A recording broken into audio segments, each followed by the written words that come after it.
वचनपूर्तीचा कार्यक्रम होता। या ठिकाणी मैदान उद्यान याचं भूमिपूजन झालं। त्या ठिकाणी बाळासाहेब ठाकरे आपला दवाखाना झालं। त्या ठिकाणी झोपडपट्टी पुनर्विकास योजनेचे चेक वाटप झालं। त्याचबरोबर AI आणि रोबोट महापालिकेच्या शाळेमध्ये त्याची सुरुवात झाली। असे अनेक कार्यक्रम आज मुंबईमध्ये अनेक वार्डामध्ये सुरू झाले, शुभारंभ झाला आहे। हे लोकाभिमुख हे सर्व कार्यक्रम आहेत। मी यांना खूप खूप सगळ्यांना शुभेच्छा देतो। आणि मुंबई शहर जे आहे, या मुंबईमध्ये रस्त्यांची कामं सुरू आहेत, या ठिकाणी STPची कामं सुरू आहेत, मेट्रोची कामं सुरू आहेत। हे विकासाचे प्रकल्प आम्ही पुढे नेतो आहे। या ठिकाणी कोस्टल अटल सेतूची कामं पूर्ण झालेली आहेत। आणि म्हणून मुंबईकरांचा प्रवास जो आहे, हा प्रवास पुढे जो आहे या ठिकाणी वाहतूक कोंडी मुक्त होईल आणि त्याचबरोबर मुंबई खड्डे मुक्त होईल। कारण सिमेंट कॉन्क्रीटचे रस्ते पूर्ण मुंबईमध्ये आम्ही करतोय आणि याचा फायदा मुंबईकरांना होईल। आज आमचा खूप आनंद झालेला आहे। आज आमचा 3,500 महिलांचा मेळावा सुद्धा होता। आज दिवाळी निमित्त मी सगळ्यांना कुकर सुद्धा गिफ्ट दिलेले आणि साहेबांनी त्याचं ओपनिंग सुद्धा केलेलं आहे। आपण उठणं वाटप साखर वाटप घरोघरात देतोच, पण आजचा वेगळा कॉन्सेप्ट होता।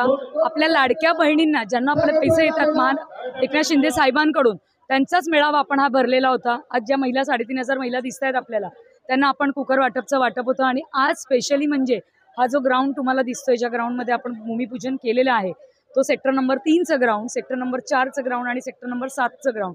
त्याचं प्रेझेंटेशन आपण इथे लाईव्ह दाखवलं साहेबांना।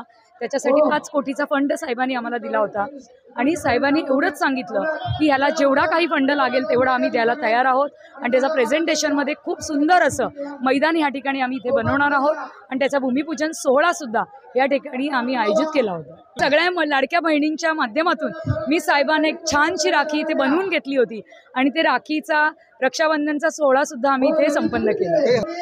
खूप आनंद झालेला आहे, कारण त्या महिलांचे फॉर्म भरतानाच त्यांचा जो उत्साह होता की लाडकी बहीण आणि आमचे लाडके भाऊ या ठिकाणी येणार आणि त्यांच्या हस्ते आणि त्यांचा हात लागून जो आता ओपनिंग त्यांच्या हस्ते केले, तर त्यांचाच आग्रह होता। ओपनिंग म्हणजे मी फक्त त्याचं सेरेमनी करणार होती की त्यांच्या हस्ते आपण दाखवणार होता महिलांना। 3,500 महिलांना तर ते वाटू शकत नाहीत, पण साहेबच स्वतः बोलले की मी 5 महिलांना द्यायला तयार आहे। म्हणून 5 महिलांची मी नावं घेतली आणि त्या महिला स्टेजवर आल्या, त्यांनी त्यांच्या हस्ते दिलं आणि त्यांनी तो ओपनिंग केलेला आहे। मला कार्यकर्ता समजतात आणि तळागाळातला कार्यकर्ता म्हणून त्यांनी काम केलेलं आहे आणि म्हणून मला त्यांच्याबद्दल खूप प्राऊड आहे की असे नेता आम्हाला आज लाभलेले आहेत। मुख्यमंत्री असताना सुद्धा त्यांनी तशीच कामं केलेली आहेत। आज उपमुख्यमंत्री म्हणून पण आपल्याला महाराष्ट्राला लाभलेले आहेत आणि त्यांचा खूप जितकी त्यांची स्तुती करावी तेवढी कमी आहे। आम्ही खुर्च्या वाढवत गेलो तरी मी त्यांची दिलगिरी व्यक्त केली। मी माझं स्पीच पण 10-15 मिनिटात दिलं। माझं अक्षरशः मी जेव्हा एंट्री केली, महिलांना भेटली, तेव्हा अक्षरशः माझ्या डोळ्यात अश्रू यायचे बाकी होते।